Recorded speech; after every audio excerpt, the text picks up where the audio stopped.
Assalamualaikum warahmatullahi wabarakatuh. Hello everyone, let me introduce myself. My name is Devi Nur Fajranggreni with NPM 234111165, Management Class 23C. Halo, jadi saya akan membahas tentang probabilitas dalam statistika. Probabilitas dalam statistika adalah konsep yang sangat penting. Ini menjelaskan kemungkinan suatu kejadian terjadi dalam statistika. Probabilitas dihitung dengan membagi jumlah kejadian yang diinginkan dengan jumlah total kejadian yang mungkin.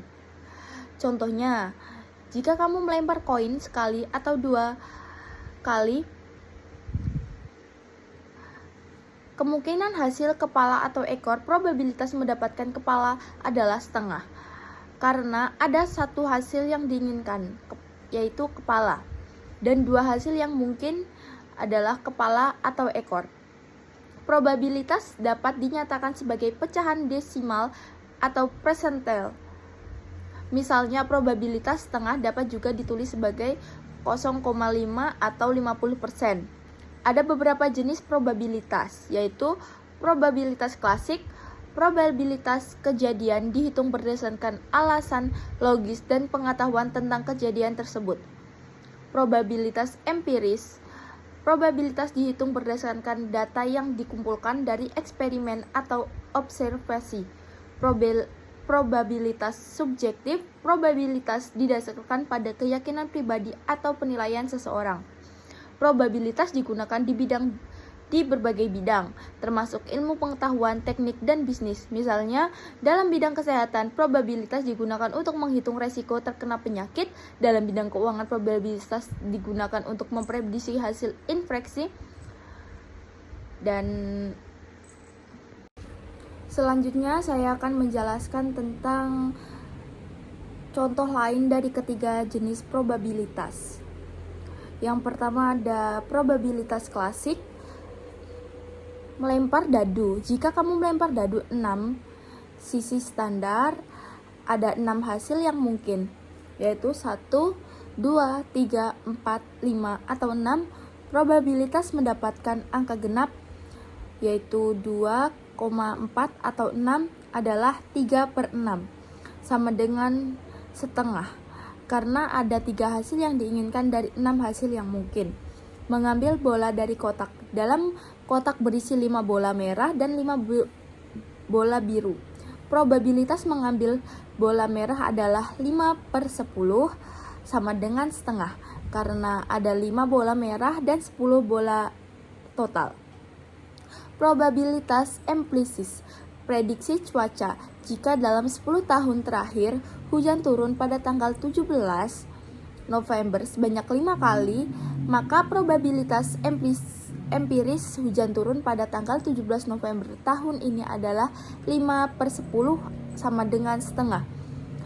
Tingkat keberhasilan pengobatan. Jika dari 100 pasien yang diberi obat tertentu 80 pasien sembuh, maka probabilitas empiris kesembuhan dengan obat tersebut adalah 80/100 sama dengan 0,8. Selanjutnya adalah probabilitas subjektif. Menangkan lotre. Seorang mungkin percaya bahwa mereka memiliki probabilitas tinggi untuk memenangkan lotre.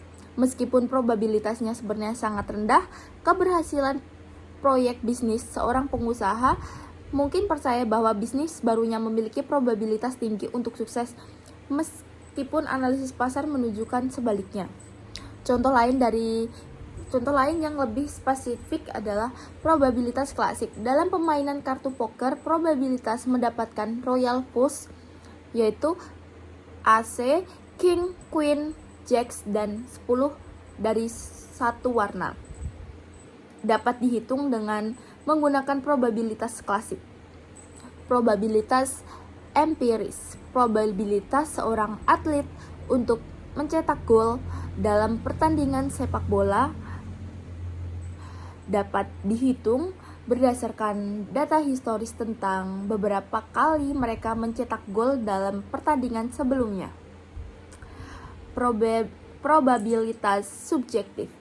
Seorang mungkin percaya bahwa mereka memiliki probabilitas tinggi untuk mendapatkan pekerjaan baru meskipun mereka tidak memiliki banyak pengalaman atau kualifikasi yang dibutuhkan. Semoga contoh ini bermanfaat. Selanjutnya, saya akan membahas tentang perbedaan dalam cara menghitung probabilitas klasik, empiristik, dan subjektif. Berikut penjelasannya. Probabilitas klasik. Yang pertama, cara menghitung probabilitas klasik dihitung dengan menggunakan rumus P sama dengan jumlah kejadian yang diinginkan atau jumlah total kejadian yang mungkin. Asumsi utama dalam probabilitas klasik adalah bahwa semua hasil yang mungkin sama-sama mungkin terjadi. Contoh, dalam melempar koin, probabilitas mendapatkan kepala adalah setengah karena ada satu hasil yang diinginkan, yaitu kepala, dan dua hasil yang mungkin, yaitu kepala atau ekor. Probabilitas empiris. Cara menghitung probabilitas empiris dihitung dengan menggunakan rumus P. Jumlah kejadian yang diinginkan, jumlah total kejadian.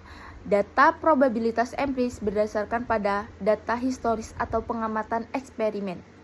Contoh, jika dalam 100 lemparan koin 55 kali muncul dalam kepala, maka probabilitas empiris untuk mendapatkan kepala adalah 55/100 sama dengan 0,55.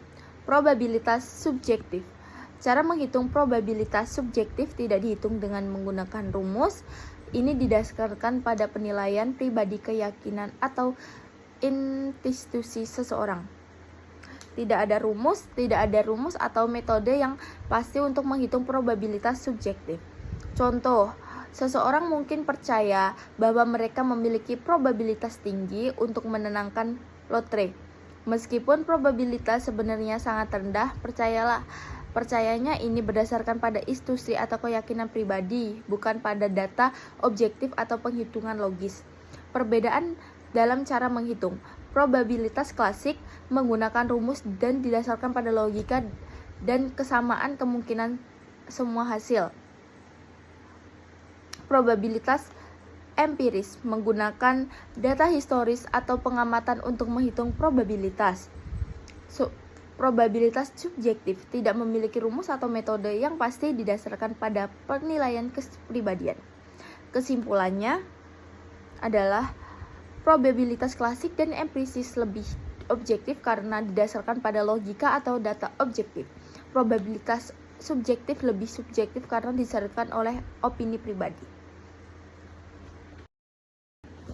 Probabilitas subjektif, meskipun kurang objektif, bisa sangat berguna dalam situasi-situasi tertentu di mana data objektif terbatas atau tidak tersedia. Berikut beberapa contohnya. Yang pertama, pengambilan keputusan dengan informasi tidak lengkap, sama dengan ketika kamu menghadapi situasi dengan informasi yang tidak lengkap atau tidak pasti, probabilitas subjektif dapat membantu dalam membuat keputusan. Misalnya, seorang inspektor mungkin menggunakan probabilitas subjektif untuk menilai potensi keberhasilan suatu investasi baru, meskipun data historis tentang investasi tersebut terbatas. Situasi unik dan tidak berulang. Probabilitas klasik dan empiris biasanya digunakan untuk situasi yang berulang atau dapat diprediksi. Namun, dalam situasi unik atau tidak berulang, probabilitas subjektif mungkin lebih berguna. Misalnya ketika seorang manajer proyek mencoba memprediksi probabilitas keberhasilan proyek baru yang belum pernah dilakukan sebelumnya. Mereka mungkin mengandalkan penilaian subjektif mereka berdasarkan pengalaman dan keahlian mereka. Penilaian resiko pribadi. Dalam menilai resiko pribadi seperti memilih jenis asuransi atau investasi, probabilitas subjektif memainkan peran penting. Misalnya, seseorang mungkin memutuskan untuk membeli asuransi kesehatan meskipun probabilitas mereka untuk sakit serius rendah. Keputusan ini didasarkan pada penilaian subjektif mereka tentang resiko dan toleransi resiko mereka. Perencanaan strategis. Probabilitas subjektif dapat digunakan dalam perencanaan strategis untuk menilai resiko dan peluang yang dihadapi perusahaan. Misalnya, sebuah perusahaan mungkin menggunakan probabilitas subjektif untuk menilai potensi keberhasilan peluncuran produk baru di pasar yang kompetitif. Kesehatan mental. Dalam bidang kesehatan mental, probabilitas subjektif dapat digunakan untuk menilai resiko bunuh diri atau perilaku berisiko lain. Ya, misalnya seorang terapis mungkin menggunakan probabilitas subjektif untuk menilai resiko seorang pasien untuk melakukan tindakan yang membahayakan diri sendiri. Kesimpulannya adalah probabilitas subjektif dapat menjadi alat yang berguna dalam situasi tertentu, terutama ketika informasi objektif terbatas. Namun, penting untuk mempertimbangkan keterbatasannya dan menggunakan dengan hati-hati. Mungkin itu saja yang bisa saya sampaikan. Jika ada salah kata, saya mohon maaf yang sebesar-besarnya. Saya akhiri. Wassalamualaikum warahmatullahi wabarakatuh. Bye-bye.